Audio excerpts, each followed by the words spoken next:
Hello friends, എല്ലാവർക്കും സുഖമല്ലേ? ഈ കാണുന്നതാണ് പീനട്ട് ബട്ടർ. ഇപ്രാവശ്യം നിറയെ കാ പിടിച്ചിട്ടുണ്ട് കേട്ടോ.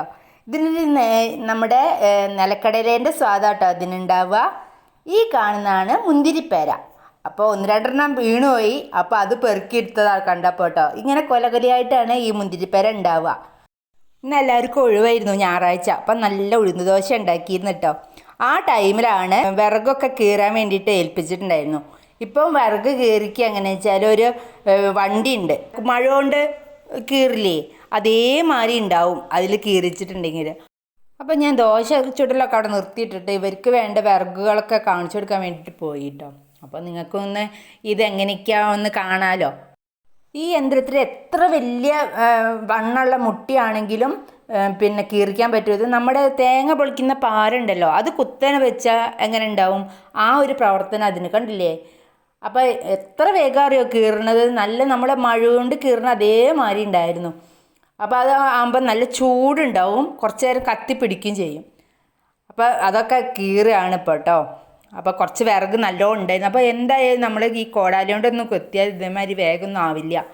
ഈ കാണുന്ന മരത്തെ വലിയ വലിയ മുട്ടികളൊക്കെ പെട്ടെന്ന് കീറുന്നുണ്ട് കേട്ടോ.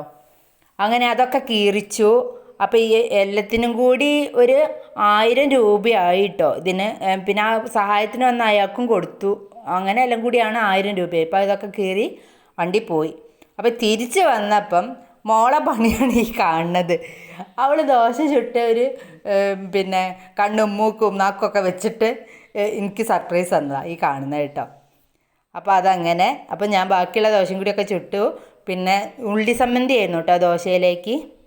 തക്കാളിയും വലിയ ഉള്ളിയും പിന്നെ ഉപ്പും മുളകും എല്ലാം കൂടി ഇട്ടിട്ട് അരച്ചുണ്ടാക്കണതാട്ടോ. അപ്പോൾ ഇതൊക്കെ കഴിഞ്ഞപ്പോഴേക്കും ഇവിടെ മുഴുവൻ ആകെ വാരി വലിച്ചിട്ടുണ്ടാവും. അപ്പോൾ അതൊക്കെ എടുത്ത് ഞാൻ പാത്രം കഴുകണോടത്ത് കൊണ്ടേ ഇട്ടു.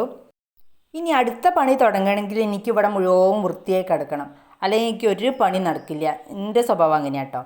അപ്പം ഞാൻ എല്ലാ പാത്രങ്ങളും പാത്രം കഴുകണ അപ്പുറത്ത് വർക്ക് ഏരിയ ഉണ്ട്, അവിടെ വെച്ചിട്ടാണ് പാത്രം കഴുകാറ് കേട്ടോ. അടുക്കളയിൽ നിന്ന് കഴുകാറില്ല.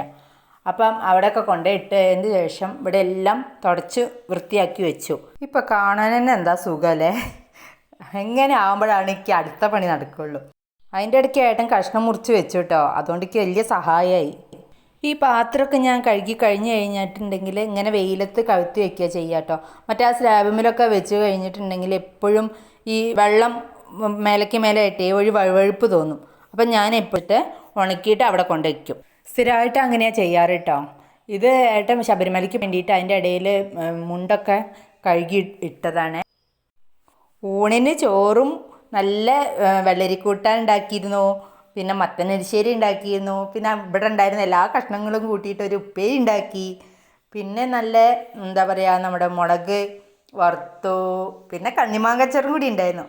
അപ്പോൾ ഊണ് നല്ല കേമായിട്ടോ. അപ്പോൾ അതൊന്നും ഉണ്ടാക്കണമെന്നും ഞങ്ങൾ കാണിച്ചില്ല. അപ്പോൾ ഇതൊക്കെയായിരുന്നു ഇന്നത്തെ വ്ളോഗ്.